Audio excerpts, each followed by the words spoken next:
Hello, আসসালামু আলাইকুম সবাইকে। তো কেমন আছেন আপনারা? তো আপনারা দেখতেই পাইলেন কয়টা বাজে। আর এত রাতে আমি চলে আসছি আমার হাসব্যান্ডের জন্য মোমো বানাইতে। কারণ সে বলতেছিল যে, "আমাকে একটু মোমো বানায় দাও।" যেহেতু অনেক বেশি রাত হয়ে গেছে, সেহেতু আমি খুবই অল্প সময়ের মধ্যে চাচ্ছিলাম মোমোটা যেন হয়ে যায়। তো আসলে অল্প টাইমের মধ্যেই আমার মোমোটা হয়ে গেছে। তো কিভাবে আমি মোমোটা বানাইলাম সেটাই আপনাদের সঙ্গে শেয়ার করব। সবার আগে আমার মেইন যেই ইনগ্রিডিয়েন্টস সেটা হচ্ছে পেঁয়াজ কুচি।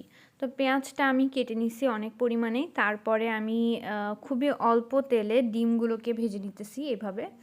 একটু লবণ দিয়ে নিছিলাম ডিমের মধ্যে আর একটু টমেটো সস ইউজ করছি। টমেটো সস ইউজ করার কারণে ডিমের মধ্যে একটু টক একটা ফ্লেভার আসে যেটা আমার কাছে খুব ভালো লাগে। এখানে আমি নিয়ে নিছি পেঁয়াজ আর কাঁচামরিচ আর এখানে আমাদের ডিমটা রেডি হয়ে গেছে। তারপরে আমি একটু কালারফুল করার জন্য এখানে একটু গাজর ইউজ করছি আর হচ্ছে ফুলকা ইউজ করছি। আমাদের এখানে এটাকে ফুলকাই বলে। এখন আমি সবগুলোকে একসাথে মিক্সড করে নিব। তো এখানে আমি ইউজ করছি আবারও বলে রাখি পেঁয়াজ, গাজর, ফুলকা, স্ক্র্যাম্বল করা ডিমগুলো আর হচ্ছে কাঁচামরিচ। তো এখানে সবার আগে আমি দিয়ে দিলাম হচ্ছে সয়া সস। সয়া সসটা একটু বেশি পরিমাণে দিব। তারপরে দিয়ে দিলাম খুবই অল্প পরিমাণে ভিনেগার। সয়া সস আর ভিনেগারের জন্য এই যেই গাজর, তারপরে কাঁচামরিচ, তারপরে পেঁয়াজগুলো একটু সফট হয়ে আসবে। তারপরে এখানে আমি আরেকটু পরিমাণে আ টমেটো সস ইউজ করতেছি। আর আমি এখানে খুবই অল্প পরিমাণে লবণ ইউজ করছি। কারণ soya sauce, vinegar, tomato sauce তারপরে আমি যেহেতু ডিমেও লবণ দিছি সেজন্য আমার লবণের খুব একটা দরকার পড়েনি। আর এখানে আমি ময়দা ইউজ করছি, রুলি ময়দা। আর এখানে একটু তেল দিয়ে নিছি, তারপরে হালকা একটু চিনি ইউজ করছি আর হালকা একটু লবণ ইউজ করছি। আর একদম নরমাল টেম্পারেচারের পানি ইউজ করছি আর আমার ডোটা রেডি হয়ে গেছে। আর এখন শুধু আমার বানানোর পালা। তো এখানে না আজকে আমি ৩ রকমভাবে ৩ টা ডিজাইনের মোমো বানানোর চেষ্টা করছি। জানি না কতটুকু হইছে। আমি জাস্ট আমার মতো করে বানানোর ট্রাই করছি। যদি কোনো ভুল হয় তাহলে অবশ্যই ক্ষমার দৃষ্টিতে দেখবেন। আমি একেবারে পারফেক্ট আ কেউ না। আচ্ছা যাই হোক।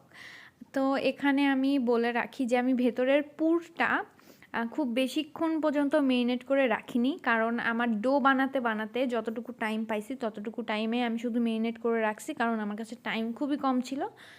তো এখানে আমি ১ম যেই ডিজাইনটা সেটা আমি বানাই নিতেছি। তো এই ধরনের ডিজাইনের ক্ষেত্রে হয় কি এখানে যখন আমরা আটকাইতে যাই তখন বেশ অনেকটা মোটা অংশ থাকে। আটার একটা মোটা অংশ থাকে। যেটা অনেকেই পছন্দ করে না। একটু কাঁচা থাকে। তখন আমি কি করি? মুখটা আটকানোর পর একটু ঘুরানোর চেষ্টা করি। তখন ওখান থেকে অনেকটা পরিমাণে আটা বের হয়ে আসে। আর দেখতেও খারাপ লাগে না, আবার তখন আর খেতেও খারাপ লাগে না। তারপরে এটা হচ্ছে আমার 2nd ডিজাইন।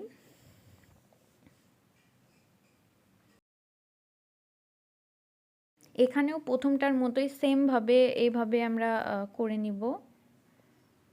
তারপরে ৪-৫ টা ভাঁজ দেওয়ার পর আমি হচ্ছে পেছনের অংশটা সামনের ওই ভাঁজ অংশগুলোর সাথে আটকাই দিব।